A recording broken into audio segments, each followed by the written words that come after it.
யாருக்கு யார் பாதுகாப்பு? Who protects whom? இனி நம்ம ஸ்பிரிச்சுவல் சைக்காலஜியா பார்க்க போறது. உலகத்தினுடைய ஏமாளிகள் யார்?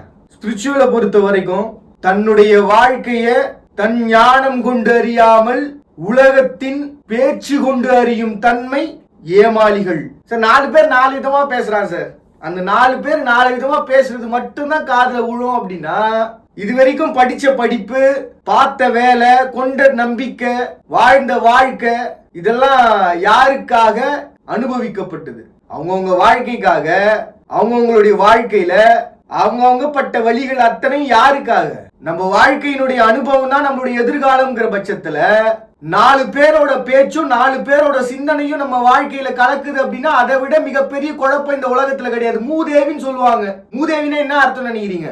3 விதமான சிந்தனைகள் ஒத்தரிட்டு 3 விதமான சிந்தனைகளை போட்டா என்ன ஆகும்? செய்யலாமா வேணாமா, செஞ்சுட்டு செய்யலாமா இல்ல செய்யலாமா, செஞ்சுக்கிட்டே இருக்கலாமா இல்ல செயல்படலாமா, முயற்சி பண்ணிக்கிட்டே இருக்கலாமா இல்ல முயற்சி செஞ்சுக்கிட்டே இருக்கலாமா? இந்த குழப்பத்துக்குள்ள ஒரு சிந்தனையை உட்கார வைக்கணும்னா அதுக்கு ஒரே வழி மூதேவின்ற கான்செப்ட் தான். ஸ்பிரிச்சுவலை பொறுத்த வரைக்கும் குழம்பி தெளிகிறது தாங்க எதிர்காலம். எத்தனை பேர் குழப்பினாலும் என் தன்மை இதுவென்று நிற்கும் ஒரு ஆழ்ந்த அபரிவிதமான ஒரு ஆற்றல் தான் உலகத்தின் ஞானம். அது எப்படி ஒருத்தருடைய ஞானம் உலகத்தின் ஞானமா மாறும் அப்படின்னு கேட்டீங்கன்னா, ஆன்மம் பேரான்மம் சொல்லுவாங்க ஸ்பிரிச்சுவல்ல. நம்ம ஆன்மத்துக்குள்ள நம்முடைய ஞானம் இருக்கிற வரைக்கும் அது ஒரு போதனைக்குள்ளேயோ இல்ல சாகா கல்வியினுடைய பயிற்சியிலையோ இருக்குன்னு அர்த்தம். என்னைக்கு பேரான்மாவோட கலக்குதோ அது பரிசுத்தமான ஒன்னா, உலகத்துக்கு தேவையான ஒன்னா கலந்துருச்சுன்னு அர்த்தம். இதுக்குதான் பாத்தீங்கன்னா ஒவ்வொரு கோவில்லையும் பாத்தீங்கன்னா அந்தந்த கோவில் சார்ந்தவங்க மடாதிபதிகளா இருக்கட்டும் இல்ல அந்த கோவிலுடைய வரலாறு ரொம்ப முக்கியமான ஒரு பர்சன்ஸ் பார்த்தோம் அப்படின்னா அந்தந்த கோவில் சார்ந்து பேசுவாங்க. திருமங்கை ஆழ்வாரு இந்த இடத்துல ஜீசஸ் கிறிஸ்டுக்கு வந்த சமயத்துல பாத்தீங்கன்னா புனித தோமையார் அவங்க வந்தாங்க. அதே மாதிரி மெக்கா மெதினால கற்களை எரிஞ்சு அவங்க காயப்படுத்தி நபிகள் அவங்க படாத பாடுபட்டாங்க அப்படின்னு சொல்லிட்டு ஒவ்வொரு மதம் சார்ந்தோம். ஏன் சமணர்கள் முதற்கொண்டு சமணர் படுகை அப்படின்னு சொல்லிட்டு சொல்லுவாங்க. நிறைய இடங்களுக்கு போனா இருக்கும். நம்ம ஒரு குறிப்பிட்ட காலம் முன்னாடி வரைக்குமே பாத்தீங்கன்னா புத்திசத்தை ஃபாலோ பண்றவங்க பல பேர் கொண்டு குவிக்கப்பட்டாங்க. என்ன காரணம் நினைக்கிறீங்க? அந்த அமைதிக்குள்ள இருந்து எழுந்த ஆர்ப்பரிப்பான ஒரு பெரிய ஆற்றல் உலகத்தின் தலைமைகளை ஆட்டி படைத்தது என்பது உண்மை. அதுக்கு பயந்துதான் அத்தனை பேரை கொண்டாங்க. அப்ப உலகத்தினுடைய பாதுகாப்புன்றது என்ன? எங்க இருந்து தொடங்குது? யார் யாரை பாதுகாப்பா நினைக்கிறீங்க இந்த உலகத்துல? ஸ்பிரிச்சுவலை பொறுத்த வரைக்கும் என்ன பாதுகாக்கிறது கடவுள். அவ்வளவுதான், முடிஞ்சிருச்சு. அவனின்றி ஒரு அணுவும் அசையாதுங்கிற இடத்துக்குள்ளேயே யார் அறிவார் அதன் அகலமும் நிகழமும் பேரறியாத பெருஞ்சுடர் என்ற ஒன்னு என்னை காக்குதுன்ற ஒரு எண்ணத்துக்குள்ள வந்துட்டாலே, இறைவன் என்னை காக்குறான்ற எண்ணத்துக்குள்ள வந்துட்டாலே முடிஞ்சிருச்சு. எனக்கு என்ன மீறி ஒரு ஆற்றல் என்னை காப்பாத்திக்கிட்டு இருக்குன்ற ஒரு நம்பிக்கை எப்பவுமே காப்பாத்திக்கிட்டே இருக்கும். அதுதான் ஸ்பிரிச்சுவலினுடைய ஒரு ஸ்பெஷல். பெருசா என்னால யோசிக்க முடியாது தாய். ஏதோ என்னால முடிஞ்ச ஒரு வாழ்க்கை. நான் உழைக்கிறேன், நான் சாப்பிடுறேன், நான் போறேன், நான் வரேன். சில பேர் பாத்தீங்கன்னா தெரியும், வீட்டுல அம்மா அப்பா எல்லாம் பாத்தீங்கன்னா ஒண்ணு தன்னுடைய துணையை இழந்திருப்பாங்க இல்ல தன்னுடைய வாழ்க்கையவே இழந்திருப்பாங்க. ஆனா அந்தந்த நேரத்துக்கு அந்தந்த சமயத்துக்கு அந்தந்த இடத்துல இருக்கக்கூடிய வேலைகளை பாத்திரம் தொலைக்கிறதுல இருந்து டீ போடுறதுல இருந்து மீன் விற்கிறதுல இருந்து ஒரு கோர்ட்ல தவாலியா வேலை செய்யறதுல இருந்து என்னென்ன வேலைகள்லாம் செய்ய முடியுமோ, ஒருத்தருக்கு உதவியாளரா என்னென்ன வேலை செய்ய முடியுமோ அத்தனை வேலையும் செஞ்சு அதுல வரக்கூடிய ஒரு வருமானத்தை வச்சு தன்னையும் பார்த்துக்கிட்டு தன்னுடைய பிள்ளைங்களையும் பார்த்துக்கிற ஒரு இடம் இருக்கு பாருங்க. இறைவன் வாழும் ஒரு தொழில். எல்லாரும் கை விட்டாங்கயா, என் கடவுள் காத்தாயா. ஒருவேளை சோத்துக்கு வழி இல்லாம சுத்திக்கிட்டு இருந்தேன். இன்னைக்கு என்னால என் புள்ளையும் சாப்பிட்டு நானும் சாப்பிடுறோம், 3 வேளை சாப்பிடுறோம். எங்கெங்கயோ கையேந்தின கடைசி இறைவன்கிட்ட கையேந்தின கூட்டு போயிட்டான். ஸ்பிரிச்சுவலினோட ஒரு அற்புதமான ஒரு இடத்த பாருங்களேன். நான் சாப்பிட்டது மட்டும் பத்தாதுன்னு அடுத்தவன் சாப்பிட்டானான்னு நினைக்க வைக்கும். அந்த இடம் ஸ்பிரிச்சுவலினுடைய ஒரு உன்னதமான ஒரு இடம். யார் யாரை பாதுகாப்பதுன்னு நான் கேட்டேன் பாருங்க, அந்த கேள்விக்கான பதில் தான் அது. என்னைய பாதுகாத்த இறைவன் என்ன மாதிரி உலகத்துல எத்தனையோ பேர் இருக்கான், என்ன மாதிரி உருவம் கொண்டு இருக்கான். ஆனா என்ன மாதிரி மனசு இருக்குமான்றது தெரியாது, என்ன மாதிரியான வாழ்வில் இருக்குமான்னு தெரியாது. ஆனா என்ன மாதிரி பசி இருக்கு சார் அவனுக்கு. பாக்குறதுக்கு உடுப்பாலையும் உடையாலையும் தோற்றத்தாலையும் நடையாலையும் வேறுபட்டு இருந்தாலும் மனசாலையும் வேறுபட்டு இருந்தாலும் பசிங்கிறது ஒன்னா இருக்கு. வயிற்றுக்குள்ள போட்டாதான் சார் நிறையுது. ஒரு நாள் நிம்மதியா இருக்கு. செத்து செத்து பழைக்கிறதுன்னு கேள்விப்பட்டிருக்கீங்களா? சாவ நேர்ல பாத்துருக்கிறது அப்படின்னு சொல்லுவாங்க, கேள்விப்பட்டிருக்கீங்களா? எவன் ஒருத்தன் உண்றதுக்கு உணவு இல்லாம வீதிகள்ல படுத்து உறங்குறானா அவனை கேட்டு பாருங்க, சாவுனா என்னன்றதை எக்ஸ்பிளைன் பண்ணுவான். ஆனா சாப்பாடு கொடுத்துட்டு கேளுங்க. செத்து செத்து பழைக்கிறதுனா அதுதான். தனி மனிதனுக்கு உணவில்லையெனில் ஜகத்தினை அழித்திடுவோம் அப்படின்னு சொல்லிட்டு ஒரு பாரதியாரோட வரிகளை எப்பவுமே சொல்லிக்கிட்டே இருப்போம். ஆனா அதை உணர்ந்து சொல்றோமா அப்படின்றதான் கேள்வி. சில பேர்கிட்ட நீ யாருன்னு உணர்ந்து பாரு, நீ யாருன்னு உங்கே கேட்டு பாரு அப்படின்னு சொன்னா நான் யாரு அப்படின்ற எண்ணத்துக்குள்ளே நிப்பாங்க. அதுக்கு பேரு தான் உதாசீனம் சொல்லுவாங்க. இதுக்கு பேர் இந்த உதாசீனம் ஒண்ணு எழுது தெரியுங்களா? இந்த உதாசீனத்தாலதான் பாதுகாப்புன்ற ஒண்ணு தேவைப்படுது. என்னைக்கு உதாசீனம் எழுகிறதோ அன்று பாதுகாப்பு அவசியப்படுகிறது. உண்மையா இல்லையா? நான் யாருன்னு என் மனசுகிட்ட கேட்டு என்னால உணர முடியல அப்படின்ற பட்சத்துல நமக்கு வேற ஒருத்தருடைய பாதுகாப்பு தேவைப்படுது. அதனாலதான் கோவிலுக்கு போறோம். ஐயா எனக்கு இந்த மாதிரி ஆயிப்போச்சு, என்ன பண்றதே தெரியல. என் புள்ள கேள்வியா கேட்கிறான், என்னை சுத்தி இருக்கிற சமூகம் என்னைய போட்டு பாடுபடுத்துது. நீ ஏன் இன்னும் கல்யாணத்தை பண்ணல, நீ ஏன் இன்னும் பிள்ளை கல்யாணத்தை பண்ணி வைக்கல, சுத்தி இருக்கிற ஒட்டுமொத்த பேரும் ஏன் மைசாயி போச்சு, ஏன் பண்ணி வைக்க வேண்டியதானே. நீ என்னப்பா சொல்லிட்டு போயிடுற, காலையில 3 மணிக்கு 4 மணிக்கு ஏந்து கடைக்கு போயிட்டு மார்க்கெட்ல போய் எல்லா பொருளையும் வாங்கிட்டு வந்து இங்க வச்சு உக்காந்து முதுகு தண்டு வலிக்கு நான் சுமையை அனுபவிக்கிறேன்னு வாய் திறந்து சொல்ல கூட முடியாது. சொன்னா வாங்குவான்றீங்க, சிரிச்சுக்கினே இருக்கணும். வாங்க நல்லா இருக்கீங்களா? அப்ப இந்த உலகத்துல வள்ளலார் முதற்கொண்டு நீங்க மனசாட்சி தொட்டு சொல்லுங்களேன், இந்த உலகத்துல இருக்கக்கூடிய அத்தனை கோவில்களும் அன்னதானம் இட காரணம் என்ன? வள்ளலார் மட்டும்தான் உணவில்லாதவனுக்கு உணவு கொடு அப்படின்னு சொன்னாரா? உலகத்துல எந்தெந்த இடத்துல எந்தெந்த இடங்கள்ல நம்மளுடைய வழிபாடு இருக்கோ அத்தனை இடங்கள்லயும் அன்னதானம் இருக்கணும் அப்படிங்கறத கொண்டு வந்ததுக்கு காரணம் என்ன? நாம வழிபடக்கூடிய அத்தனை கடவுள்களும் நாம் பசியோடு இருக்கையில வருந்துவோம். அதை வெளிப்படுத்த ஒருத்தர் வள்ளலார். அப்ப இந்த உலகத்தினுடைய முதல் பாதுகாக்கப்பட வேண்டிய விஷயம்ன்றது பசி. சார் நீங்க ஒருத்தருடைய எமோஷனலை தூண்டலாம் சார், அவன் போராடுவான், இயக்கம்னு உருவாவான். ஒருத்தருடைய பசியோட விளையாண்டீங்கன்னு வைங்க, அதுக்கு பேர் தான் ராஜ துரோகம். ஒருத்தரோட பசியோட விளையாண்டீங்கன்னா அதுக்கு பேர் ராஜ துரோகம். அதுதான் பாத்தீங்கன்னா இன்னைக்கு பல கோவில்கள் நம்ம ஏற்கனவே ஒரு கான்செப்ட் பேசியிருக்கோம் தெரியுங்களா? இதுக்கு முன்னாடி நிறைய சேனல்ஸ்ல அதை பத்தி பேசியிருப்பாங்க. ராஜதோஷம்ன்றது ஒண்ணு இருக்கு. இந்த கோவிலுக்கு இவங்க போக கூடாது, போனாங்கன்னா இந்த மாதிரி ஆயிடும். இவங்க ஆட்சி அமைச்சாங்கன்னா மழை பெய்யாது, இவங்க ஆட்சி அமைச்சாங்கன்னா வெயில் அடிக்கும், இவங்க ஆட்சி அமைச்சாங்கன்னா இத்தனை பேர் சாவாங்க, எப்ப பாரு கொலை இதே நடந்துன்னு இருக்கும். இதுக்கு பேர் தான் ராஜ துரோகம்னு சொல்லுவாங்க, ராஜதோஷம்னு சொல்லுவாங்க. ஒரு நாட்டினுடைய தலைமையால தன்னுடைய நாட்டில் இருக்கக்கூடிய அத்தனை பேரினுடைய பசியை கூட தீர்க்க முடியலன்னா நம்ம ராக்கெட் விட்டு என்ன பிரயோஜனம்? இல்ல விதவிதமா பெயர்ல கல்விகளை உருவாக்கி என்ன பிரயோஜனம்? படிக்கிறதுங்கிறது தன்னுடைய எதிர்காலத்தின் தன்மை என்னங்கிறது உணரதான். குழந்தையா இருக்கும்போது ஒரு தன்மை சார், வளரும் போது ஒரு தன்மை சார், அதுக்கப்புறம் ஒரு தன்மை, காலத்திற்கேற்ப தன்மையும் மாறதா செய்யும் ஞானம் கொண்டு. உண்மையா இல்லையா சார்? 21 வயசு வரைக்கும் எனக்கு எந்த சிந்தனையும் இல்லை சார், பெண் மீதான சிந்தனையே இல்ல. 21 வயசுக்கு அப்புறமா தான் சார் எனக்கு ஒரு பொண்ணுன்னு ஒண்ணு பார்க்கணும்னு தோணுச்சு, பேசணும்னு தோணுச்சு, பழகணும்னு தோணுச்சு. இது ஒரு தன்மை, இது ஒரு காலகட்டத்தினுடைய முக்கியமான ஒரு அம்சம் வைங்களேன். வாழ்க்கைன்றதே முக்கியம் தான், இதுல காதல் மட்டும் முக்கியம் கிடையாது, அதுவும் ஒரு பகுதி. அப்ப ஒவ்வொரு சமயத்திலும் நம்ம எங்கெங்கெல்லாம் பாதுகாப்பு தேடுறோம் பாருங்க. பெத்த உடனே தாய்ப்பாலினுடைய ஏக்கத்துக்காக பாதுகாப்பு தேடுறோம். அந்த பாதுகாப்பு கொடுக்கிறது தாய். ஒரு வயசுல ஏக்கம்ங்கிறது நம்மளுடைய பாதுகாப்பினுடைய தேவையா இருக்கு. ஏன்னா இந்த பாதுகாப்புன்றது எங்க அமையும் அப்படின்னா ஏமாத்தப்படுற இடத்துல பாதுகாப்பு தேவைப்படும். ஏற்கனவே சொன்ன மாதிரி அப்ப ஏக்கம் மட்டும் தான் பாத்தீங்கன்னா இந்த உலகத்துல கடைசி வரைக்கும் தொடர்ற ஒண்ணா இருக்கு. ஸ்கூல் படிக்கிற போது ஒரு ஏக்கம், புதுசா ஒரு நோட்டு, புதுசா ஒரு பேனா, அது மோந்து பார்த்தா ஒரு சோகம். எனக்கு பிடிச்ச மாதிரி நான் எழுதணும், எனக்கு பிடிச்ச மாதிரி நான் விளையாடணும், ஏக்கம் கொண்டே ஒரு வாழ்க்கை. மறுபடியும் காலேஜ் போனோம், 4 பேரை பார்க்கணும், பஸ்ல ஏறணும், ஃபுட்பால் அடிக்கணும், 4 பேர் நம்மள கெத்தா பார்க்கணும், 4 பேர் ஜாலியா நம்ம கிட்ட பேசணும், உலகம்னா என்னங்கிறத புரிஞ்சுக்கணும், அங்கங்க போனோம், எல்லா தப்புகளையும் செய்யணும், கடைசியா நான் யாருன்னு தெரிஞ்சு ஒரு நல்லதுக்குள்ள நிக்கணும். அது ஒரு ஏக்கம். கல்யாணம் ஆனதுக்கு அப்புறம் பெத்த பிள்ளைங்களை பாத்துக்கணும், பொண்டாட்டிய பாத்துக்கணும்ன்ற ஏக்கம், அதுக்கப்புறம் பேர பிள்ளைங்களை பார்க்கணும்ன்ற ஏக்கம், கட்சி வரைக்கும் ஏக்கம் கொண்டே ஒரு வாழ்க்கை முடியுதே சார். ஸ்பிரிச்சுவலினுடைய ஒரு உன்னதமான நிலை எங்க தெரியுமா நமக்கு புரிய வைக்குது?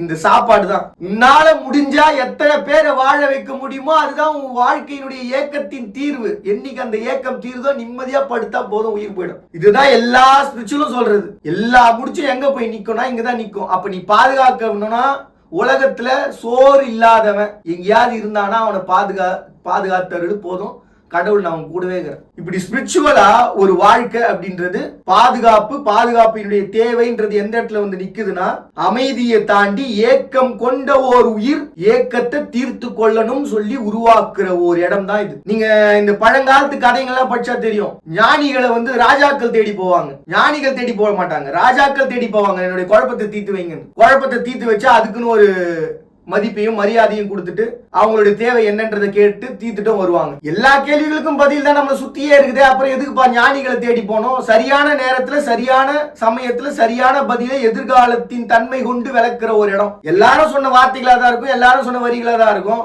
சரி, எதுவுமே நடந்து முடிகிற வரைக்கும் நடந்து முடிச்சுதான் நம்பாதீங்க அப்படின்ற ஒரு வார்த்தை இதுக்கு முன்னாடி அவனுமே சொன்னதில்லை நினைக்கிறீங்களா? நிறைய பேர் நிறைய இடத்துல சொல்லியிருப்பாங்க. ஆனா எனக்கு ஒரு சரியான நேரத்துல சரியான சமயத்துல ஒருத்தன் சொல்லும் போது அதனுடைய உண்மையான தன்மை என்னங்கிறது அந்த சமயத்துல நமக்கு ஒரு சப்போர்ட்டிவா அமையும். இந்த ஒரு சப்போர்ட் கொடுக்கறதுக்காக மட்டும்தான் ஞானிகள் இருக்காங்கன்னு நினைக்கிறீங்களா? அப்ப கேட்க வர ராஜா, கேட்க வர ராணி குழப்பத்தை தீர்த்துக்கிறதுக்காக வராரா, எதிர்காலத்தை தெரிஞ்சுக்கிறதுக்காக வராரா, இல்ல நான் பழைப்பனா நான் வாழ்வனா என் புகழ் வாழுமான்னு சொல்லி வரானா? இப்படி எல்லாத்தையும் சிந்திச்சு வரக்கூடிய ராஜாவோ ராணியோ இந்த நாட்டையும் இந்த நாட்டு மக்களையும் பசி இல்லாம வாழ வைக்கிறதுக்கு என்ன ஒரு தன்மையோ அந்த தன்மையை அவங்கள அறியாம அவங்களுடைய சிந்தைக்குள்ள உலகத்தினுடைய நம்பிக்கைகள் கொண்டு அவரவர்களின் நம்பிக்கை கொண்டு அவர்களுடைய கேரக்டரைசேஷனை வடிவமைச்சு அமைச்சு விட்டுருவாங்க. இதுதான் ஞானிகளோட வேலை. நீங்க சும்மா போய் பார்த்துட்டு வந்தா போதும். அவரை அந்த ஆளை பார்த்ததுல இருந்து ஒரே தலைவலிப்பா. அவன் நாடானா கேள்வி கேட்கறான், இவன் நாடானா கேள்வி கேட்கறான், ஊர்ல இருக்கிறவன் பூரா கேள்வி கேட்டு உக்காந்துக்கிறான். என்ன பண்றதுன்னு ஒண்ணும் புரியல. கையாடுது காலாடுது, அந்தந்த உணர்வுகள் எழுது, இந்த உணர்வுகள் எழுது. எதையும் செய்யலாமான்னு பார்த்தா செய்யவும் முடியல. இந்த காலையில சொல்லுவாங்க தெரியுங்களா, இந்த தொண்டைக்கும் இதயத்துக்கும் நடுவுல உருளுது அப்படின்னு சொல்லிட்டு ஒரு அற்புதமான ஒரு பாட்டு வரும். மன்னிக்கணும், சரியானால சொல்ல தெரியல.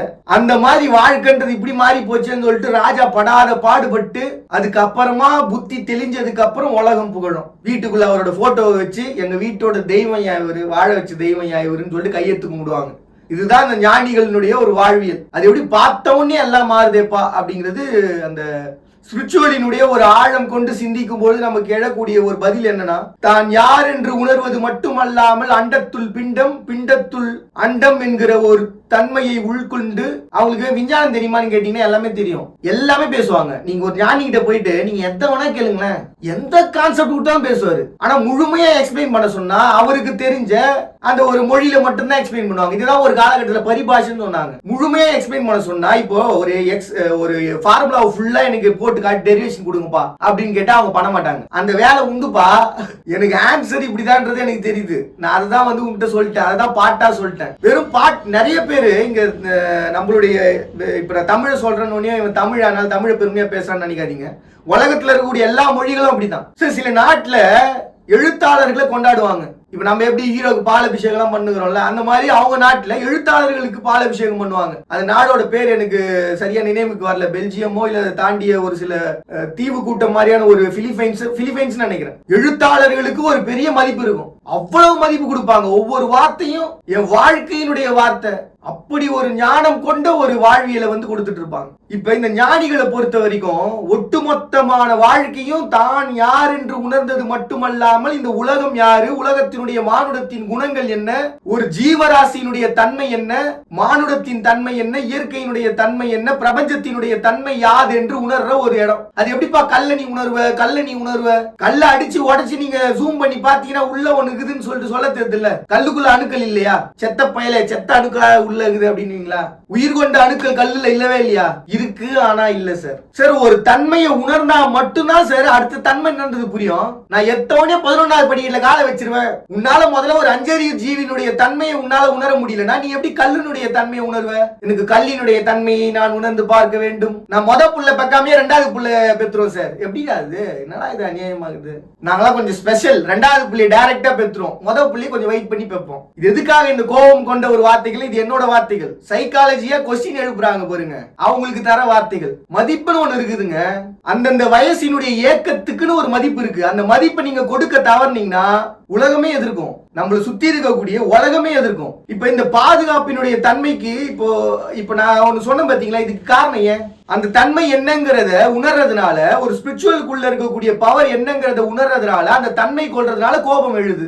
ஒரு இடத்துல ஒரு 4 பேர் வெட்டி கொன்னிட்டாங்க சார். கீழ்மணி வெண்பான்னு சொல்லிட்டு ஒரு பிளேஸுக்கு நான் போயிருந்தேன். அங்க பாத்தீங்கன்னா எல்லாருடைய கரங்கள் மட்டும் வச்சிருப்பாங்க. அத்தனை பெரிய ஒரு குடிசைக்குள்ள போட்டு எரிச்ச ஒரு அதிகாரத்தினுடைய ஆளுமையினுடைய உயர்பட்சமான ஒரு தண்டனை அவங்களுக்கு அவங்களே குத்துனது இன்னைக்கு வரைக்கும் பேசப்படுது இல்ல. இப்ப இத்தனை பேரினுடைய ஒரு இறப்பை பார்த்ததுக்கு அப்புறமும் அவங்க தவறு இழைச்சுக்கிட்டே தான் வந்திருக்காங்களா? இன்னமும் அதே மாதிரி குடிசை எரிஞ்சுக்கிட்டு இருக்கா? இல்லையே. இப்ப அந்த தன்மையை பார்க்கும்போது அந்த தன்மைக்குள்ள எழக்கூடிய கோபம் எப்படிப்பட்டதா இருக்கும்? அதுக்காக போராடணும் சார். இனிமே வாழ்க்கையில அந்த மாதிரி ஒரு நிகழ்வு எங்கேயும் எந்த இடத்துலயும் நடக்கக்கூடாது. ஒரு ரேபிஸ்ட் வாழக்கூடாது. காமம் என சுழலும் இந்த மானுடத்தின் சிந்தை எக்காலத்திலும் ஞானம் என்று எழக்கூடாது. அதனாலதான் 7 நிலைகள்ல கீழே இருக்கிற நிலை காமம் என்ற நிலையோட முடிச்சிடறான். நீ தரையோட தரையாவே இருந்து பூமி மேலே விட்டு மேலே ஏந்துக்காதன்னு. இதுதான் ஸ்பிரிச்சுவலினுடைய ஒரு அடிப்படையான விஷயம். காமம் வாழ்க்கையினுடைய ஒரு பகுதிங்க. அதை சரியா பயன்படுத்த தெரிஞ்சா அவனை விட சந்தோஷமானவன் இந்த உலகத்துல கிடையாது. அதுதான் ஸ்பிரிச்சுவல் சொல்றது தெளிவா. நாம அதை புரிஞ்சுக்காம என்னப்பா ஸ்பிரிச்சுவல் போய் இது பேசுறியே, ஸ்பிரிச்சுவலுடைய பேசிக்கா தாயா. நீ அது என்னங்கிறத அளவோட புரிஞ்சுக்க தெரிஞ்சிச்சுன்னா இந்த மாத்திரை கித்திர வாங்கி போட்டுதான் உன்னுடைய சுகத்தை இன்க்ரீஸ் பண்ணிக்கணும்ன்ற அவசியமே கிடையாது. ஒரு காமத்தை கண்ட்ரோல் பண்ண தெரிஞ்சிச்சுன்னா தேவையான நேரத்துல தேவையான சமயத்துல அதீதமாவே செயல்படும். இவ்வளவுதான் ஸ்பிரிச்சுவலினுடைய அடிப்படையான தத்துவமே. இது கூட புரியலன்னா நம்ம என்னத்துக்கு இருக்கிறோம்? எவ்வளவோ கதைகள் சொல்லுவாங்க சார். எல்லாத்துக்கும் அது சரியில்லை, இது சரியில்லை, வேலை செய்ய மாட்டுது.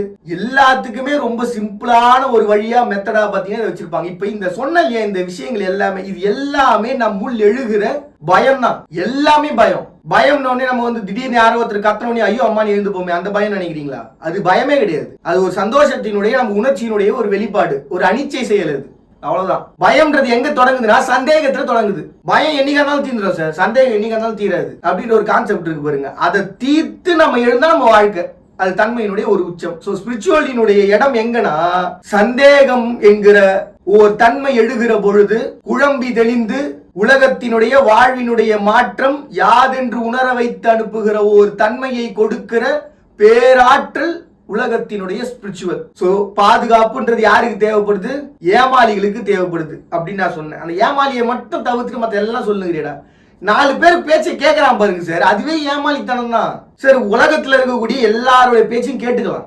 ஆனா அவங்க சொல்றதை நம்ம ஃபாலோ பண்ணணும்னு வைங்களேன், முழுசா யாராலையும் யார் சொன்னதையும் முழுசா ஃபாலோ பண்ண முடியாது. நம்ம வாழ்க்கைக்கு தேவையான அத்தனையும் நம்ம படிக்கிறோம், படிச்சு தெரிஞ்சுக்கிறோம், இல்ல 4 பேர் பேசுறதை கேட்டு தெரிஞ்சுக்கிறோம். ஆனா முடிவுன்றது யார் எடுத்ததா இருக்கணும்? நம்ம எடுத்ததா இருக்கணும். இப்ப 4 பேர் பேசுறது கேளுன்ற கேட்காதன்ற என்னதான் கதை. எல்லாரும் பேசுறதையும் கேட்டுக்குங்க, தப்பே கிடையாது. யாரு பேசுறதோட கேட்டுக்குங்க. ஆனா முடிவுன்றது நாம எடுக்கணும். அவன் சொன்னான் முடிவு அவன் தான் நீ சொன்னான். அதை விட கேவலமான ஒரு வாழ்க்கை இல்ல. நீ வாடுற வாழ்க்கை உன்னோடையதா இல்ல அடுத்தவனோடையதா? அவங்க சொன்னாங்க அது பண்ணுங்க. நானு அவனை விட ஏமாளி இந்த உலகத்துல கிடையாது. என்னைக்கு நீ அவன் சொல்லி நான் பண்ணேன்னு சொன்னியோ அப்பவே நீ ஏமாளி தான். சரி, இது சூழ்ச்சி மாதிரி இருக்கு, இதை போய் எப்படி ஏமாளித்தனம் சொல்லுவீங்க? அவன் அப்படியே கையை காமிச்சாலே நீ இல்லைன்னு அர்த்தம்.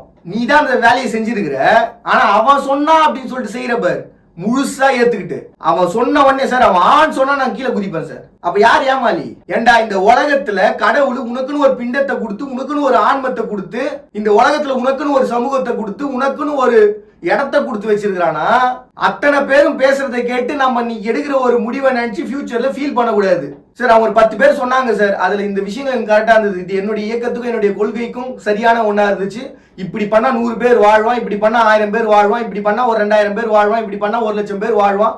அதுக்காக என்ன வேணா பண்றேன். இதுதான் பாத்தீங்கன்னா ஒரு காலகட்டத்தில் களபலின்னு சொல்லி குத்துருந்தாங்க. நம்ம ஏற்கனவே அந்த களபலியை பத்தி பேசியிருப்போம். அரவான் முதல் கொண்டு இந்த உலகத்துல களபலியான அத்தனை பேரும் தன்னுடைய எதிர்காலத்தின் சமூகத்திற்காக களபலியானவங்க தான்.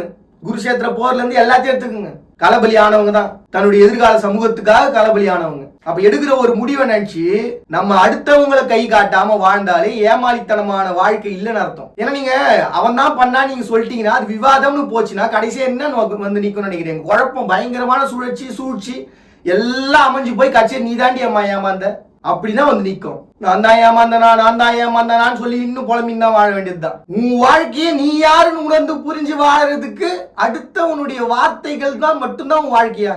அடுத்தனுடைய வார்த்தைகளும் வாழ்க்கை அப்படின்னு வாழ்ந்தா பரவாயில்ல. சோ ஸ்பிரிச்சுவல் என்ன பண்ணுது அப்படின்னா, கட்டுறது கையளவு கல்லாதது உலகளவு அப்படின்ற ஒரு எண்ணத்துக்குள்ள கடைசி வரைக்கும் அண்டமும் பிண்டமுங்கிற எண்ணத்துக்குள்ள நின்று நம்மள மீறிய ஒரு சக்தி இந்த உலகை ஆளுதுன்ற எண்ணத்துக்குள்ள நின்று நம்பிக்கை என்று கொண்டு எக்காலத்திலும் என்னுடைய ஞானத்தாலே என்னுடைய எதிர்காலத்தை நான் முழுமையா சிந்திச்சு அதுக்கப்புறம் அதை அப்படியே தூக்கின்னு போய் கடவுள்கிட்டயோ என்னை மீறி இருக்கக்கூடிய ஒரு சக்தி கிட்டயோ கொடுக்கும்போது அது பேரான்மமா கலக்க, பேரான்மம் கொண்டு இந்த பிண்டம் இயங்கும் என்ற ஒரு எண்ணத்துக்குள்ள முழுமையா அர்ப்பணிச்சிருவாங்க. அது எண்ணம் மட்டும் இல்ல, உண்மையும் கூட. அதுக்கப்புறம் நீங்க யோசிச்சு பேசணுன்ற அவசியமே இல்லை. நீங்க பேசினாலே வாக்குதான், சொன்னாலே வாக்குதான் சார், சொன்னாலே செயல்தான் சார் அப்படின்ற அளவுக்கு மாறிடும். அதுக்கு பேர் தான் ஒளிவட்டம் உருவாயிச்சு பவருக்கு அப்படின்னு. பேரான்மம் கொண்டு ஒரு பிண்டம் இயங்கும். நம்ம யோசிக்கணுன்ற அவசியமே இல்லை, உலகமே யோசிச்சு நமக்கு சொல்லும். அதை விட ஒரு அற்புதமான ஒரு நலன்றது இந்த உலகத்துல ஸ்பிரிச்சுவலா பார்த்தோம்னா கிடையாது. அப்படிப்பட்ட ஒண்ணு. இப்ப ஸ்பிரிச்சுவல் முடிச்சு, இப்ப சைக்காலஜிக்கு வருவோம். அப்ப உலகத்துல பாதுகாப்பு யார் யாருக்கு கொடுக்கணும்? கடவுள்.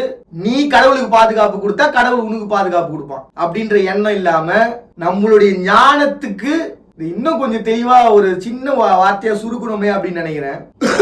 நம்முடைய சிந்தனைகளுக்கு நம்ம பாதுகாப்பு கொடுத்தா போதுன்ற ஒரு இடத்துக்குள்ள ஸ்பிரிச்சுவல் வந்து நிக்குது. அடுத்ததா சைக்காலஜின்னு வரும்போது நம்ம கொஞ்சம் நாடு, சமூகம், தனி மனித ஒழுக்கம் முதற்கொண்டு பேச வேண்டியிருக்கு. பாதுகாப்பு யாருக்கு யாரு கொடுக்கணும்னா, முதல்ல என் பிண்டத்துக்கு, என் உடம்புக்கு நான் ஒரு பாதுகாப்பு கொடுக்கணும். சார் ஸ்மோக் பண்றாரு சார், தண்ணி அடிக்கிறாரு சார், கண்ட போதை பொருள் எடுக்கிறாரு சார், உடம்பு என்ன சார் ஆபத்து?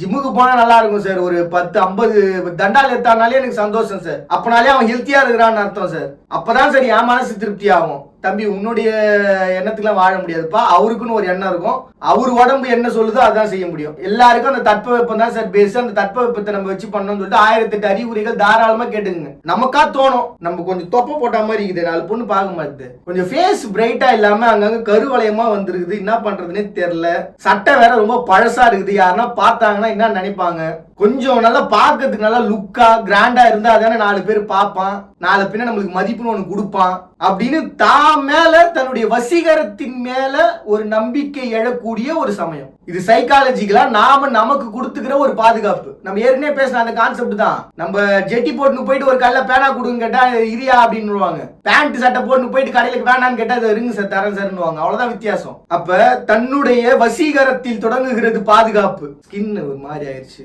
10,000 ரூபாய்னாலும் பரவாயில்ல, மாசம் சம்பளம் 20,000, 10,000 ரூபாய் கூட பரவாயில்ல, ஸ்கின்னை கரெக்டா பாத்துக்கணும். இது கேலி கூத்து மாதிரி இருக்கும். ஆனா நம்ம கேலி கூத்துன்னு சொல்ற இதுக்கு பின்னாடி எவ்வளவு பணம் புழங்குது இல்லம்பிங்க. நீங்க வெறும் பெண்கள் மட்டும் நீங்க காரணத்தை சொல்லிருப்பீங்களா? 2026ல பெண்கள் தான் இதுக்கு காரணம் சொல்லுவீங்களா? ப்ராடக்ட்ஸ் உருவாக்குற கம்பெனிக்காரன்னா மடையன் நினைக்கிறீங்களா இல்ல ஏமாளி நினைக்கிறீங்களா? எவ்வளவு கோடி கணக்குல பணம் புழங்குது, எவ்வளவு ப்ராடக்ட்ஸ் எடுத்துன்னு வந்து இறக்குறான். ஒரு நகத்தை வந்து தேய்ச்சி நல்ல பியூட்டியா மாத்துறதுக்கே ஒரு அமௌண்ட் சார். தன்னுடைய உடலினுடைய அடையாளத்தையோ இல்ல தன்னுடைய மனதினுடைய தன்மையோ காட்டுறதுக்காக தன்னுடைய தன்மையினுடைய வெளிப்பாடா அங்கங்க டேட்டூஸ். என்னுடைய ஆச்சரியங்கள்ல இதுவும் ஒண்ணுடா அப்படின்னு சொல்லிட்டு அந்த டேட்டூஸ் இதை பாத்துக்குங்க, நீங்களா படிச்சு புரிஞ்சுக்குங்க. எல்லாமே தன்னுடைய வசீகரத்தினுடைய ஒரு வெளிப்பாடு. அப்ப தான் என்கிற இடத்துல வசீகரம்ன்ற ஒரு இடம் வந்தது. அந்த வசீகரத்துக்குள்ளேயே எல்லாம் அமைஞ்சிடும். பணம், புகழ், பதவி. சரி எனக்கு மாச சம்பளம் கிடையாது, விஐபி தான் சுத்துறான், போடுற ட்ரெஸ் பயங்கரமா இருக்கும்.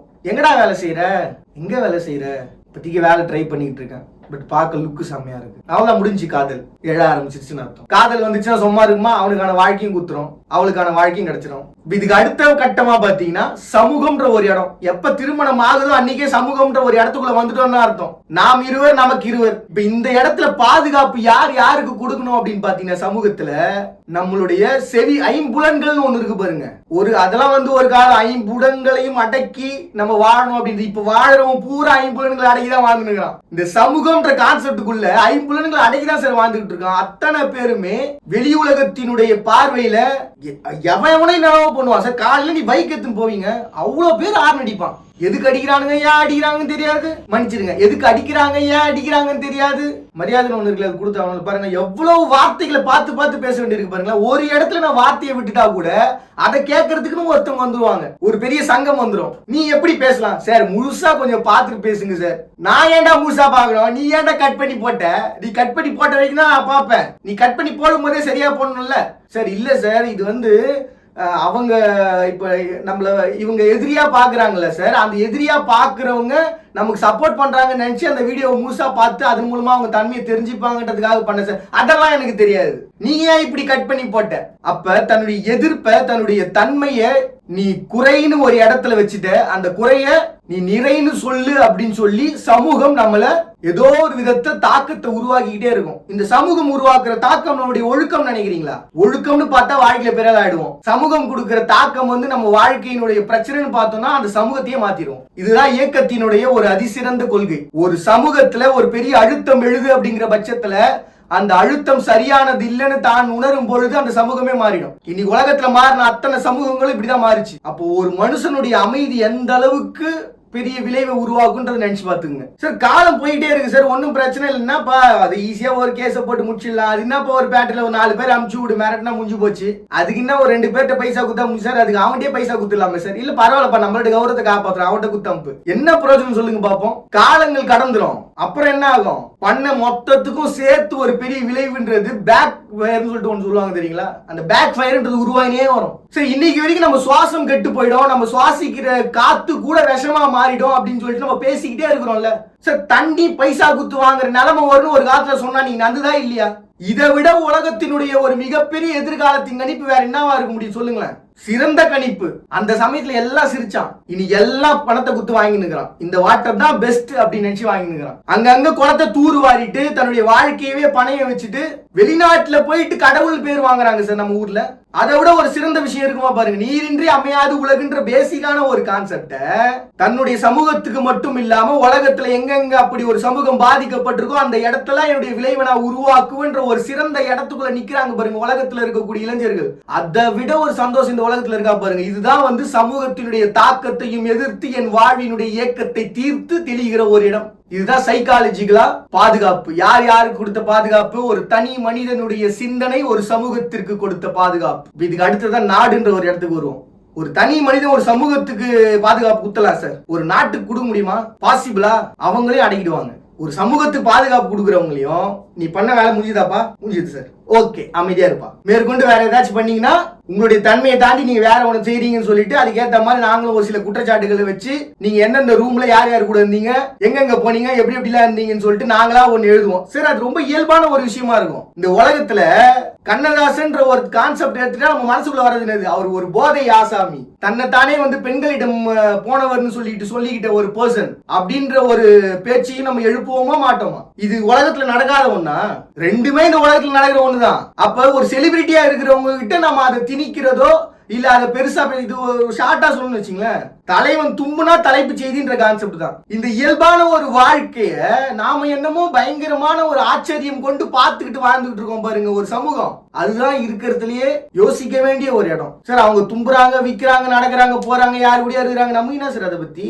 அவருடைய கலை என்ன, அவருடைய திறமை என்ன, வாழுதா இல்லையா? இன்னைக்கு வரைக்கும் கண்ணதாசன் அவர்களுடைய பாட்டு சும்மா வாழ்ந்துட்டு இருக்கு. 60 வருஷம் ஆயிடுச்சு சார், இன்னைக்கு வரைக்கும் அந்த பாட்டு அந்த வரிகளும் அப்படியே நிக்குது சார் மனசுல. அந்த ஒரு பாட்டு ஒண்ணு வரும் எப்பவுமே மனசுக்குள்ள அந்த ஒரு தன்மை பாதிக்கும் பொழுது நாமளாதான் இருக்கிறோமான்ற எண்ணம் உருவாகும் போதெல்லாம் உருவாகிற ஒரு பாட்டினுடைய வரிகள்னு பார்த்தோம்னா, எனக்கும் கீழே உள்ளவர் கோடி நினைத்து பார்த்து நிம்மதி நாடுன்ற ஒரு இடம். நம்ம எப்பெல்லாம் நம்மளுடைய தன்மை இழந்து போகும்போது நம்மளை விட தன்மை மத்தவங்க இருக்காங்களா அப்படின்னு சொல்லிட்டு கம்பேர் பண்ணி பாருன்னு அவர் சொல்றாருல்ல, அந்த வார்த்தைக்குள்ள எவ்வளவு பெரிய வேதம் இருக்குன்னு நினைச்சு பாருங்களேன். கம்பேர் பண்ணி பார்த்த உடனே அவன் தெரிய ஆரம்பிச்சிருவான். ஆஹா, நம்ம கம்பேர் பண்ணதே தப்புதாயா, அவர் எழுதுனதே அதுக்காக தான், அவரே கம்பேர் பண்ண சொல்லிட்டாருப்பா அப்படின்னு சொல்லிட்டு கிடையாது. அந்த கம்பாரிசன் பண்ணி பார்த்தா பிழையோ குழப்பமோ எழுந்துகிட்டே இருக்கும். அப்போ என் தன்மை என்கிட்ட தானே இருக்கு, நான் அடுத்தவங்களை கம்பேர் பண்ணாதான் பிரச்சனையா வருது. இந்த ஒரு தாக்கத்தை வச்சுதான் அவர் எழுதி வச்சுட்டு போனாரு. அதுவும் ஒரு காவியம் தாங்க. ஒவ்வொரு இடத்துல ஒவ்வொரு விதமான விஷயங்கள். சரி, இப்ப நாட்டுக்கு எப்படி நம்ம வருவோம், எதுக்காக இந்த எக்ஸ்பிளனேஷன் வந்தோம் அப்படின்னு பாத்தீங்கன்னா, இந்த நாட்டை மாற்றுறது இல்ல நாட்டுக்கு ஒரு பாதுகாப்பு தரது எப்படி ஒரு தனி மனிதனால ஒரு பாதுகாப்பு தர முடியும் அப்படின்னு நினைச்சீங்கன்னா, மனிதனுடைய ஞானம் கொண்ட தன்மை, பழகுகிற ஒரு பழக்கம், அடுத்தவர்கள்ட்ட உங்களை சுத்தி இருக்கக்கூடிய சமூகத்துக்கிட்ட உங்களால புன்னகையோட வாழ முடிஞ்சா இந்த நாட்டை பாதுகாக்கிற ஒரு இடத்தில் நீங்க இருக்கிறீங்கன்னு அர்த்தம். புன்னகைக்கும் ஒரு நாட்டை பாதுகாக்கிறதுக்கு என்னடா சம்பந்தம் இருக்குது? கேள்வி வருமோ வராதா? Just say the answer. Why you said laughing is enough to save every country. ஒரு நாட்டினுடைய ஆளுமை புன்னகையுடைய மக்கள் என்கிற பட்சத்தில் நாட்டினுடைய தன்மை எப்படி இருக்கும் நினைச்சு பாருங்க சார். ஒரு கூட்டமா சேர்ந்து ஒரு இடத்துல 5000 பேர் 10,000 பேர் மொத்தமா சேர்ந்து சந்தோஷமா சிரிச்சிட்டு இருக்கானா அந்த நாடு எப்படிப்பட்ட நாடு? இன்னைக்கு உலகத்தினுடைய கலாச்சாரங்களில் அதிசிறந்த ஒரு காதல் கொண்ட கலாச்சாரம் சொல்லிட்டு ஏதோ ஒரு நாட்டை சொல்லிக்கிட்டு இருக்கோமே, வாழ்ந்து மறைஞ்ச ஒரு நாகரிகம் சொல்லிட்டு இதுக்கு முன்னாடி பேச ஞாபகங்களா? எந்த நாகரிகம் சிரித்து புன்னகையோடு ரசனையோடு வாழ்கிறதோ அதுதான் இந்த உலகத்தினுடைய உச்சமான ஒரு நாகரிகம். இன்னைக்கு யாரெல்லாம் புன்னகையோடு சந்தோஷமா மக்கள் வாழ்ந்துகிட்டு இருக்காங்களோ அந்த நாடுலாம் உலகத்தினுடைய வல்லரசு. நம்மால முடிஞ்சது புன்னகையோட சக மானுடத்திட்ட பேசி சமூகம் என உரையாடி சக மானுடம் என பிரிஞ்சு போறது நம்ம வாழ்க்கையினுடைய அதிசிறந்த ஒன்று. ஆட்டோமேட்டிக்கா நம்ம சிரிச்சு பழக பேச ஆரம்பிச்சிட்டோம்னாலே, இல்ல முடியல அப்படின்னா அமைதியா வாங்க சார், ஓகே, சரி பார்ப்போங்க அப்படின்னு பேச ஒரு தன்மை உருவாக ஆரம்பிச்சிட்டாலே வெட்டு குத்து கத்தி கபடா இதெல்லாம் தூக்கி தூரம் போட்டு நம்ம எதிர்காலம்னு ஒண்ணுக்குதுரா அப்படின்ற ஒரு எண்ணத்துக்குள்ள நம்ம எழ ஆரம்பிச்சிடும். சேர் மேலேயே உட்காந்து இருந்தவங்க எல்லாம் ரோட்டுக்கு இறங்கி வந்து சண்டை போட ஆரம்பிச்சிருவாங்க. அந்த தன்மை உலகத்துல உருவாக ஆரம்பிச்சிடும். இது வரைக்கும் பார்த்த தலைமை வேற, இனி பார்க்க போற தன்மை கொண்ட தலைமை வேற அப்படின்ற எண்ணத்துக்குள்ள வந்துருவாங்க. சரி, நானும் வாழணும், என் மக்களும் வாழணும், அவ்வளவுதான் என் கான்செப்ட். என்ன வேணா பண்ணுவேன். என்ன பண்ணணும்? என் தன்மையை விடணுமா, என்னுடைய ஆளுமை விடணுமா? இத்தனை நாள் ஷூ துடைக்க சொன்ன பையனை என் கூட உட்கார வச்சு சாப்பாடு போடணுமா? போடுறேன். எனக்கான ஆளுமையும் எனக்கான தன்மையும் என்கிட்ட இருக்குமா? நான் தலைவங்கிற பதவி என்கிட்ட இருக்குமா? அது போதும். அவ்வளவுதானே சார் வாழ்க்கை. இதுக்கு பேர் விட்டு கொடுக்கறதுன்னுவீங்களா? இதுக்கு பேர் தான் பாதுகாக்கிறது. இப்ப இங்க யார் யார பாதுகாக்கிறா? அவர்களுடைய கௌரவத்தை அவர்களே பாதுகாத்துக் கொள்றாங்கன்னு அர்த்தம். தன்னுடைய கௌரவத்தை தானே பாதுகாத்துக் கொள்கிற ஒரு இடம் சைக்காலஜியா வந்து நிக்கிற ஒரு இடமா நிக்குது. இப்ப ஸ்பிரிச்சுவலும் சைக்காலஜியும் எந்த இடத்துல வந்து நிக்குது அப்படின்னு பாத்தீங்கன்னா, ஒரு புறம் உணவின்றி உலகம் இருக்க கூடாது, இன்னொரு பக்கம் கௌரவத்தை விட்டு கௌரவத்தை பெறுவேன்ற ஒரு இடத்துக்குள்ள. இப்ப இந்த இடத்துலதான் சார் ஒரு பெரிய முரண்பாடு. இப்ப இந்த பாதுகாப்பு தன்மையில ஏன் நம்ம இது வரைக்கும் நம்ம பார்த்ததுல எல்லாமே ஒன்னா வந்திருக்கோம், ஸ்பிரிச்சுவலும் சரி சைக்காலஜியும் சரி. ஆனா இந்த இடத்துல மட்டும் ரெண்டு கொஞ்சம் முரண்பட்டு வருதுன்னா, இதுதான் வாழ்வினுடைய ஏற்ற இறக்கம். எக்காலத்திலும் ஏற்றத்தாழ்வு இருக்கும் சார். அது எப்படிப்பட்டதா இருக்கும்ன்றது தான் நம்ம காலம் பதில் சொல்லணும். நம்ம ஒரு ப்ரெடிக்ஷன் வச்சிருப்போம் இப்படிதான் இருக்கும் அப்படின்னா, அதுக்குள்ள இருக்கக்கூடிய சுழல்னு ஒண்ணு இருக்கு பாருங்க, அந்த சுழல் இன்னும் அதிகமா இருக்கும். ஓகே, இப்ப ரெண்டுமே வந்து பாத்தீங்கன்னா ஒரு பக்கம் கௌரவம் வந்துருச்சு, இன்னொரு பக்கம் உணவின்றி சமூகம் இருக்கக்கூடாதுன்ற ஒரு தன்மைக்குள்ள வந்துருச்சு. இப்ப இங்க இருக்கிறவங்களுக்கு அந்த எண்ணம் இருக்காதா அப்படின்னு கேட்டீங்கன்னா, அதுக்காக தான் இவங்க போராடிட்டு இருக்காங்க. தன்மை என்னவோ ஒண்ணுதான், ஆனா அந்த காலத்திற்கு ஏற்ப அதனுடைய பேர் மட்டும் மாறி இருக்கு. ஒரு பக்கம் கௌரவம், ஒரு பக்கம் உணவின்றி சமூகம் இருக்கக்கூடாதுன்னு. இப்ப ஃபியூச்சர்ல ஸ்பிரிச்சுவல் சைக்காலஜி எப்படிப்பட்ட ஒரு வாழ்க்கைன்றது இருக்க போகுது அப்படின்னு பாத்தீங்கன்னா, சாப்பாடு இல்லாம இந்த சமூகம் ஒரு காலத்திலயும் இல்லாம இருக்கணும்ன்ற எண்ணம் இருக்குல்ல, அது நிச்சயமா நடந்துரும். அது ஒரு பெரிய விஷயமே இல்ல. சுவிஸ் பேங்க்ல இருக்கக்கூடிய யாராவது ஒருத்தருடைய அக்கௌண்ட் எடுத்து ஓபன் பண்ணி, ஐயா என் குடும்பத்துக்கு இவ்வளவு போதும், என் 2 பொண்ணுங்களுக்கும் ஊருக்கு தெரியாத இத்தனை பசங்களுக்கும் இவ்வளவு அமௌண்ட் போதும், மீதி அமௌண்ட்டை உலகத்துல எங்கெங்கெல்லாம் உணவு இல்லாம இருக்கிறானோ அவனுக்கெல்லாம் ஒரு வாழ்வாதாரத்தை உருவாக்கி கொடுத்துரு. ஒரு கம்பெனியோ அந்த இடத்தினுடைய தனிமங்கள் சார்ந்தோ அங்கங்க கம்பெனிஸ் உருவாக்கு எத்தனை வந்தாரு தயவு செஞ்சு. அப்புறம் இப்ப நவுறு தீவு மாதிரி ஆயிடும், பீடிக்கு பைசா கேட்டு சுத்துற காலமாயி போயிடும். அந்தந்த இடங்கள்ல அவங்களுக்குன்னு ஒரு எதிர்காலத்தை உருவாக்கிடுவோம். அவ்வளவுதான், முடிஞ்சிருச்சு. ஒரே ஒரு அக்கௌண்ட் தான், அத்தனை பேரும் என்னுடைய கடவுளுக்கு கும்பிடுவான். உண்டா இல்லையா? அடுத்த 500 வருஷம் 600 வருஷம் இல்ல 1000 வருஷம் ஆனாலும் என் கடவுள் என்னை காப்பாத்திட்டு போச்சியா. நீங்க வேணா அவருக்கு என்ன வேணா பேர் வச்சுங்க, பெர்னாண்டஸ் வச்சுக்கோங்க, இல்ல முனுசாமின்னு வச்சுக்கோங்க, முருகானந்தம்னு வச்சுக்கோங்க, என்ன வேணா வச்சுங்க, நீங்க எப்படி வேணா கூப்பிட்டுங்க. எங்களை பொறுத்த வரைக்கும் நாங்க கடவுள் தான் கூப்பிடுவோம், பேர் மட்டும் வச்சுப்போம். நீங்க என்ன சார் செலவு வைக்கிறது? எங்க கடவுளுக்கு நாங்க கோயில் கட்டி கும்பாபிஷேகமே பண்ணுவோம் சார். சார் நீங்க இந்த உலகத்துல என்ன சார் சொல்லுவீங்க? எல்லாரும் ஒவ்வொரு ஓங்காரம் விட்டு இருப்பீங்களா? அந்த மனுஷன் எங்க கிட்ட வந்தாரு, எங்க வாழ்வாதாரத்தை பத்தி எதுவுமே எதை பத்தியுமே கேட்கல. நான் கும்புற கடவுள் இதுப்பான்னு சொல்லல, என் வாழ்க்கை இதுன்னு சொல்லல. வந்தாரு, வாழ வச்சாரு, போனாரு சார். இன்னைக்கு வரைக்கும் எங்களுடைய தன்னம்பிக்கையில எங்களுடைய தெம்புல நாங்க வாழ்ந்துன்னு இருக்கோம் சார். அந்த மனுஷனுக்கு நாங்க என்னன்னு சொல்லி அந்த மனுஷனை நாங்க கடவுள்னு சொல்றது, கடவுள் அவ்வளவுதான், வேற எதுவும் கிடையாது சார். ஏன்னா ஓங்காரம் சொல்லணுமா, நானு எல்லா கடவுளையும் ஒரே ரூபத்துல பாத்துட்டு முடிஞ்சு சார் எங்களுக்கு. அப்படிப்பட்ட ஒரு வாழ்க்கை, ஒரு எதிர்காலம் நிச்சயம் உருவாகும். எவ்வளவு நாள் தான் போட்டு அடைச்சி வச்சுன்னு இருப்பீங்க பணத்தை? முடியாது சார். ஒரு கட்டத்துல நம்மளும் கடவுளா வாழணும்னு தோணும். சைக்காலஜியாவே பேசிடுவோம். ஏன்னா இவன் வந்து மறைமுகமா வந்து நம்ம கிட்ட பணத்தை வாங்கறதுக்கு பிரைஸ் பண்றான் போகுது அப்படின்றதுக்கு பதில் ஓப்பனா சொல்றோம், ஆமா பிரைஸ் தான் பண்றேன், நீங்க கடவுள் தான் சொல்றேன் இல்லம்பீங்களா? நீங்க 100 பேரை வாழ வச்சா 100 பேர் குடும்பத்தினோட கடவுளா இல்லையா? நீன்றது கோபம், நீங்கன்றது தன்மைன்னு வச்சுக்கோங்க. அப்ப எதிர்காலத்துல ஸ்பிரிச்சுவல் சைக்காலஜியா பாதுகாப்புன்றது எப்படிப்பட்டதா மாறிடுச்சு பாருங்க. கடவுளுக்கு ஒரு கடவுள் கொடுக்கும் பாதுகாப்பு. என்னுடைய ஞானம் சார், என்னுடைய ஞானம் வழி வந்த இடம் இது, என்னுடைய ஞானம் தொடங்கின இடம் இது. என் வாழ்க்கை இந்த நொடியில மாறி இன்னைக்கு உலகம் புகழும் ஒரு வாழ்க்கை என உருவானதற்கு காரணம் நான் கொண்ட தன்மை, நான் கொண்ட ஞானம்.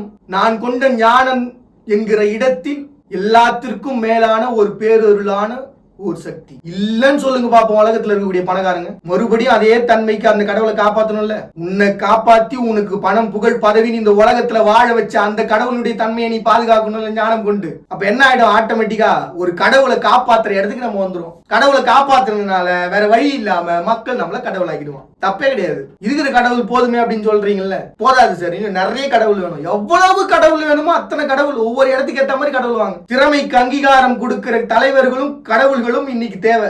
என்னுடைய சுகத்தை தீத்தா உனக்கு நான் வாழ்க்கை அப்படின்னு வாழ அரக்கனை அழிச்சு உன்னுடைய சுகத்தையும் தீர்த்து உன்னை சார்ந்த உன்னுடைய சமூகத்தின் சுகத்தையும் நீ ஒரு நாள் தீர்ப்பாய் என்கிற ஒரு தன்னம்பிக்கை கொடுத்து விட்டு போகிற கடவுள் எங்கே? So just think about it. கடைசியா ஒரே ஒரு கேள்வி, அப்போ ஃபியூச்சர்ல ஸ்பிரிச்சுவல் சைக்காலஜியா கடவுள்கள் அதிகமா உருவாக போறாங்க, பாதுகாப்புன்றது அதிகமா இழ போகுது, கடவுளுக்கு பாதுகாப்பு கிடைக்க போகுது. அதை விட ஒரு சந்தோஷம் இந்த உலகத்துல கிடையாது சார், கடவுளுக்கு பாதுகாப்பு. இப்ப இந்த ஏமாளிகள்ன்ற ஒரு வார்த்தையை சொன்னேன், அதுக்கு எக்ஸ்பிளனேஷன் மட்டும் நான் கொடுத்துறேன். இன்னும் கொஞ்சம் எக்ஸ்பிளனேஷன் பண்ணா நல்லா இருக்கும் தோணுது. யாரெல்லாம் தன்னை நம்பாம தன்னுடைய ஞானத்தை நம்பாம பிறரை நம்புறாங்களோ அத்தனையும் ஏமாளி கூட்டம் தான். இப்ப நான் ஒரு விளக்கம் ஒண்ணு குத்தம் தெரியுங்களா, கண்ணதாசன் அவங்களுடைய விளக்கம், நமக்கும் கீழே உள்ளவர் கோடி நினைத்து பார்த்து நிம்மதி நாடு. அதுக்கு உண்மையான அர்த்தம் என்னன்னு பாத்தீங்கன்னா, நம்மளோட கீழே நிறைய பேர் இருக்கிறான்பா, அதனால புரிஞ்சு வாழ்ந்துக்குப்பான்றதான் அர்த்தம். ஆனா அதை நான் சொன்ன விதை எப்படி சொன்னேன், கம்பாரிசனே பண்ணக்கூடாது போல, நமக்கு அதுதான் பிரச்சனை, அப்படி அதுதான் நமக்கு பிரச்சனை அப்படின்னு சொல்லிட்டு உணர்ந்துக்கணும்னு ஒரு இடம் சொன்ன பாருங்க. இதுதான் வேதங்கள். அவங்க வார்த்தைகளை சொல்லிட்டு போயிடுவாங்க, நமக்கு ஏத்தா மாதிரி நம்ம வாழ்க்கைக்கு ஏத்தா மாதிரி நாம அதை மாத்தி புரிஞ்சுக்கணும். அந்த தவறுன்னு ஒரு இடம் இருந்துச்சுன்னா, இப்போ நான் ஒரு பப்ளிக் பிளேஸ்ல பப்ளிக் மீட்டிங்ல இன்னொருத்தர் கண்ணதாசன் அரவணைக்கிற ஒரு பர்சன் பேசுறாருன்னு வைங்களேன், நீங்க சொன்னது பிழையான ஒண்ணுங்க, அப்படி கிடையாதுங்க அப்படின்னு சொல்லிட்டாங்கன்னா, இல்லைங்கய்யா என்னுடைய மனசோட சந்தோஷத்துக்காக நான் சொல்லிக்கிட்டேயா, தப்புனா மன்னிச்சிருங்க, முடிஞ்சு. அவ்வளவுதான் அந்த இடம். என்னுடைய சந்தோஷத்துக்காக நான் பாக்குறேன்.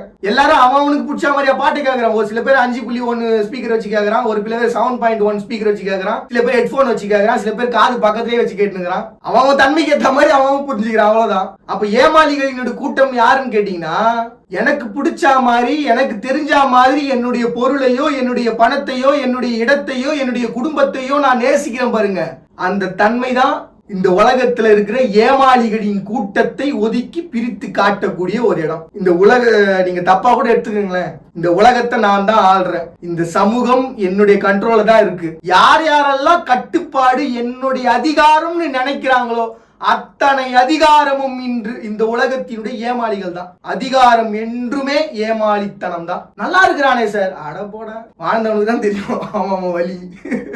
சார் டீ கடைக்கு போயிட்டு வர முடியல சார், நீங்க வேற சும்மா ஒரு காரியா பேசினுக்கிறீங்க, இதுல வேற அவன் போய் பாத்துட்டு வாங்க வேற சொல்றீங்க. பக்கத்துக்கு போக முடியல, 4 பேர் ஒன்னா சேர்ந்து போட்டோ எடுக்கிறாங்க, சாப்பிட்டு நிக்கிறேன் சார். அப்போ ஒரு அம்மா போட்டோக்கு என்ன பண்றதுன்னு தெரியல. நிறைய நடிகர்கள் அதை பத்தி சொல்லியிருப்பாங்க. பாருங்க நம்ம வாழ்க்கை எப்படிப்பட்டதான் மாறிச்சு பாருங்களேன். நடிகர்கள், கலைத்துறை சார்ந்தவங்க, இவங்களை பத்தி பேசுறேன். இப்ப இதுவே ஒரு டாபிக்கா ஓடும். நடிகை மட்டும்தான் இந்த உலகத்துல சிறந்தவனா, நடிகை மட்டும்தான் இந்த உலகத்துல பெரிய ஆளா.